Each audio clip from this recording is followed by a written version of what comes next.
Good morning, everyone. Myself, Dr. Kirti, Assistant Professor, Physiotherapy Department. So today we'll discuss about another factor which helps in maintaining the cardiac output. That is your force of contraction plus cardiac output regulation. So basically, the cardiac output is directly proportional to of contraction. According to Frank Starling law, the force of contraction is directly proportional to length muscle before onset of contraction. So this further depends on preload and afterload. So preload is stretching of cardiac muscle fiber just at the end of diastole, just before contraction, and it depends on the venous return and ventricular filling. So during diastolic period, due to ventricular filling, the ventricular pressure increases, then it causes muscle fiber stretching, result increase in their length. So the length of muscle fiber determine the force of contraction cardiac output. Afterload is the force against which the ventricle must contract and eject the blood. So this force is determined by the arterial pressure. At the end of isometric contraction period, the semilunar valves are open and blood is ejected into aorta and pulmonary artery. Thus, the afterload for left ventricle is determined by aortic pressure, and afterload for right ventricular pressure is determined pulmonary artery. And the force of contraction of heart and cardiac output is inversely proportional to afterload. So this is the effect of preload, afterload, contractility, and heart rate on cardiac output function curve. In this we can see. So next we are having the heart rate, which is direct cardiac output is directly proportional to heart rate.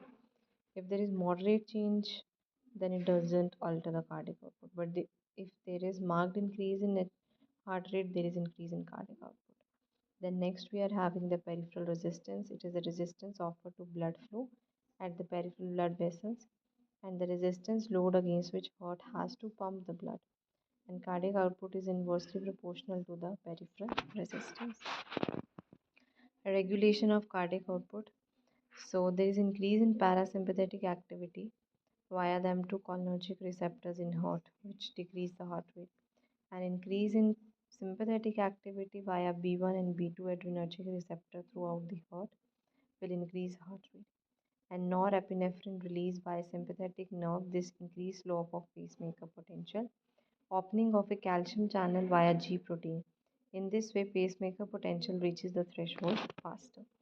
Stroke volume regulated by ANS not only innovates the we can say sympathetic but also elsewhere in the heart. Norepinephrine released by sympathetic nerve increase ventricular fiber contraction, increase the force contraction. And next we are having the after. So this is how the cardiac output is regulated in the body.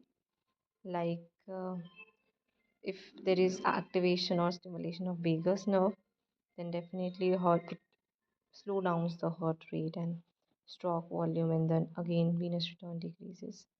There are some hormonal influence, or if the force of contraction, or if there is increased venous return due to exercise, or we can say in case of hemorrhage what happened, definitely decrease in venous return.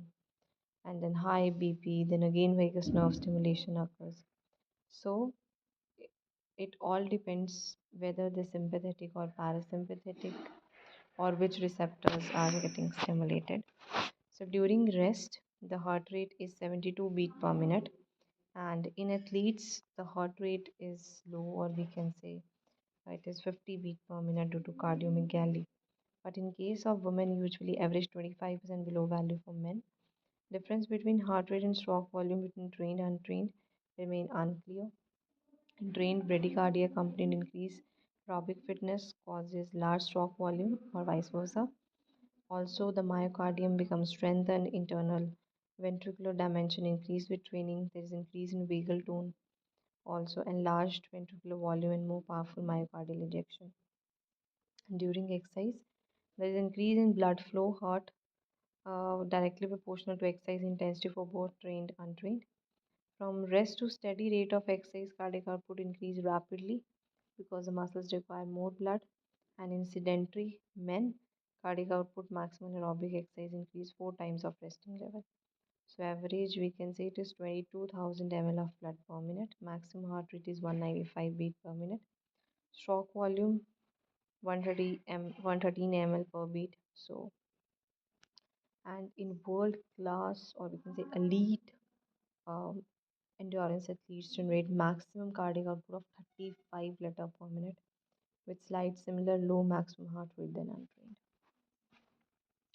So these are the cardiac output, heart rate, and stroke volume of trained and untrained, is shown in this table. This is the pie chart showing um, the heart rate, or we can say the values at rest as well as at during or after the light exercise. These are the references. Thank you.